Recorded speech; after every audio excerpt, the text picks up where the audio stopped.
High, இப்ப இதுவரைக்கும் நம்ம ரெண்டு விஷயம் பார்த்திருக்கிறோம். ஒண்ணு, கடவுள் நிச்சயமா இருக்கிறாரு. ரெண்டாவது, மனுஷன் கடவுளை படைக்க முடியாது, கடவுளை உண்டாக்க முடியாது. சோ அப்படி இருக்கும்போது கடவுள் எப்படிதான் இருக்கிறாரு, அவரை நம்ம எப்படி அணுக முடியும் அப்படிங்கிற பதிலுக்கு போறதுக்கு முன்னாடி நான் சில விஷயங்களை சொல்றேன். அதை உங்க மனசுல நல்லா ஏத்திக்கோங்க. இப்ப கடவுள்னு ஒருத்தர் இருப்பானால் அவருக்கு விரோதமான ஒரு சக்தி கண்டிப்பா இருக்கும். அதுதான் வேற யாரும் இல்ல, பிசாசு, சாத்தா, வேற என்னெல்லாம் சொல்லுமோ அதெல்லாமே அவன் தான். இப்போ அப்படி இருக்கிற பட்சத்துல கடவுளுக்குள்ள நல்ல குணாதிசயங்கள் இருக்குமானால் அப்போ இந்த சாத்தானுக்குள்ள எல்லாமே கெட்டதா இருக்கும். இவருக்குள்ள உண்மைனா அவனுக்குள்ள பொய், இவருக்குள்ள பரிசுத்தம் அப்படின்னா இவனுக்குள்ள அசுத்தம், இவருக்குள்ள அன்பு அப்படின்னா இவனுக்குள்ள வெறுப்பு, இங்க தாழ்மை அப்படின்னா அங்க அகங்காரமும் பெருமையும். ஓகே, இந்த மாதிரி எதெல்லாம் நல்லதோ அதெல்லாமே கடவுள், எல்லாம் கெட்டதோ அதெல்லாமே பிசாசு, சாத்தான். சோ அப்ப உண்மை அப்படின்னு எடுத்துட்டோம்னாலே அது கடவுள் தான். அப்ப பொய் அப்படின்னு எடுத்துட்டோம்னாலே அவன் தான்.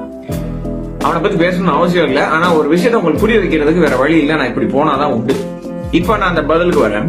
நம்ம உலகத்துல இருக்கக்கூடிய நிறைய கோவில்கள்ல அந்த கோவிலினுடைய பக்தர்கள் உள்ள போகும்போது அவங்க உண்மையா மெய் மறந்து அந்த சிலையை அவங்க வணங்கும் போது திடீர்னு சாமி ஆடுவாங்க. பாத்திருக்கீங்களா? நிறைய பேர் பாத்திருப்பீங்க. அவங்க சாமி ஆடுறது உண்மைதான். இப்ப இந்த இடத்துல அந்த சிலையே எந்திரிச்சு வந்து அந்த நபர் மேல உட்காரல, அந்த சிலைக்குள்ள என்ன இருக்குதோ அது வந்து அந்த நபர் மீது, அந்த பக்தன் மீது அமருது. உடனே அவங்க சாமி ஆடுறாங்க. இப்ப என்ன வந்தது உள்ள? ஆவி. நல்லா பார்க்கணும், அது ஆவி. அப்போ ஒரு முக்கியமான ஒரு உலகம், நம்ம கண்ணுக்கு தெரியாத ஒரு உலகம் இங்க இருக்கு. அது என்ன உலகம்? ஆவி உலகம். அப்ப கடவுள் எப்படி இருக்கிறாரு, இந்த உலகத்தை படைச்சவர் எப்படி இருக்கிறாருன்னா அவர் ஆவியா இருக்கிறார். Is spirit. இப்ப இதுல ஸ்பிரிட்ல இப்ப ரெண்டே வகை தான். அப்ப கடவுள் ஒருத்தவர் நல்ல ஆவி, கெட்டவன் அந்த பிசாசானவன் தீய ஆவி, தீய சக்தி, சத்ரு. நல்ல குணாதிசயங்கள் எல்லாமே இவருக்குள்ள இருக்கும், கெட்ட குணாதிசயங்கள் எல்லாம் இவனுக்குள்ள இருக்கும். கடவுள் யாராவது பார்த்திருக்காங்களா? கடவுள் யாராவது பார்த்திருக்காங்களா? யாருமே பார்த்தது கிடையாது. பார்க்காதத பார்த்ததா சொன்னா பொய், பார்க்காதத பார்த்ததா சொன்னா பொய். அப்ப பொய்க்குள்ள யார் இருப்பா? நான் எதுவும் சொல்லணும்னு அவசியம் இல்லை, அது உங்களுக்கே புரிஞ்சிருக்கும். நான் ஏன் இவ்வளவு அழுத்தமா இதை பத்தி பேசிட்டே இருக்கேன்னா, நானும் ஒரு ஹிந்துவா இருந்துதான் மாறினாலு. இந்த மெய்யான தேவனை, இந்த மெய்யான ஆண்டவரை ஏற்றுக்கொண்டனால என் வாழ்க்கையில என்னென்ன நடந்துச்சு, என்னென்ன நன்மைகள் நடந்ததுங்கிறது எனக்கு மட்டும் தான் தெரியும். நான் எவ்வளவு கேவலமா இருந்தவன் அப்படிங்கிறது எனக்கு மட்டும் தான் தெரியும்.